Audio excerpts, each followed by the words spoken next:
Indian Premier League ಟೂರ್ನಿಯಲ್ಲಿಂದು Royal Challengers Bengaluru ಹಾಗೂ Gujarat Titans ತಂಡಗಳು ಮುಖಾಮುಖಿಯಾಗಲಿವೆ. ಈ ಹೈ ವೋಲ್ಟೇಜ್ ಪಂದ್ಯಕ್ಕೆ ಇಲ್ಲಿನ ಎಂ ಚಿನ್ನಸ್ವಾಮಿ ಸ್ಟೇಡಿಯಂ ಆತಿಥ್ಯ ವಹಿಸಿದೆ. ತವರಿನಾಚೆ 2 ಪಂದ್ಯ ಗೆದ್ದು ಆತ್ಮವಿಶ್ವಾಸದಿಂದ ಬೀಗ್ತಿರೋ ಆರ್ಸಿಬಿ ಇದೀಗ ತವರಿನಲ್ಲೂ ಶುಭಾರಂಭ ಮಾಡಲು ತುದಿಗಾಲಿನಲ್ಲಿ ನಿಂತಿದೆ. ಆದ್ರೆ ಇಂದಿನ ಪಂದ್ಯಕ್ಕೆ ವರುಣನ ಆಘಾತ ಆರ್ಸಿಬಿ ಫ್ಯಾನ್ಸ್ಗೆ ಎದುರಾಗಿದೆ.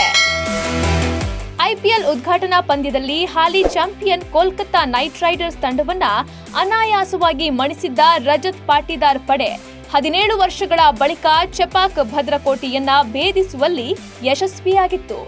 2 ಬಲಿಷ್ಠ ತಂಡಗಳನ್ನ ಮಣಿಸಿರುವ ಆರ್ಸಿಬಿ ತಂಡವು ಇದೀಗ ತವರಿನ ಅಭಿಮಾನಿಗಳ ಎದುರು ಗೆಲುವಿನ ನಗೆ ಬೀರಲು ಸಜ್ಜಾಗಿದೆ. ಇನ್ನು ಇಂದಿನ ಪಂದ್ಯಕ್ಕೆ ಆರ್ಸಿಬಿ ತಂಡವು ಒಂದು ಮಹತ್ವದ ಬದಲಾವಣೆಯೊಂದಿಗೆ ಕಣಕ್ಕಿಳಿಯುವ ಸಾಧ್ಯತೆಯೂ ದಟ್ಟವಾಗಿದೆ.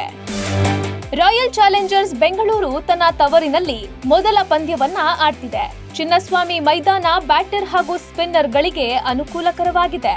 ಈ ಪಿಚ್ನಲ್ಲಿ ಅನೇಕ ಬಾರಿ ಹೈ ಸ್ಕೋರ್ ದಾಖಲಾಗಿದೆ. ಫಾಸ್ಟ್ ಬೌಲರ್ಸ್ಗೆ ಹೊಸ ಬಾಲ್ ಸಹಾಯಕ್ಕೆ ಬರಬಹುದು.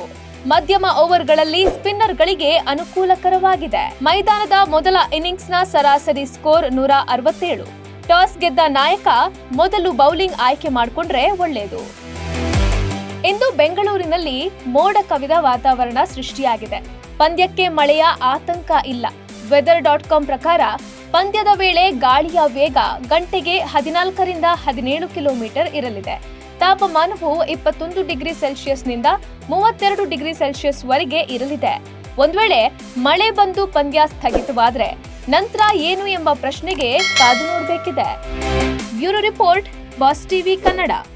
ಲೇಟೆಸ್ಟ್ ಹಾಗೂ ಇಂಟ್ರೆಸ್ಟಿಂಗ್ ಸುದ್ದಿಗಳಿಗಾಗಿ ಬಾಸ್ ಟಿವಿ ಕನ್ನಡ ಚಾನೆಲ್ನ ಸಬ್ಸ್ಕ್ರೈಬ್ ಮಾಡಿ. ಹಾಗೆಯೇ ಬೆಲ್ ಐಕಾನ್ ಪ್ರೆಸ್ ಮಾಡಿ. ಇದರ ಜೊತೆಗೆ ಫೇಸ್ಬುಕ್, ಇನ್ಸ್ಟಾಗ್ರಾಮ್, ಎಕ್ಸ್ ನಲ್ಲೂ ಮಿಸ್ ಮಾಡದೆ ಫಾಲೋ ಮಾಡಿ.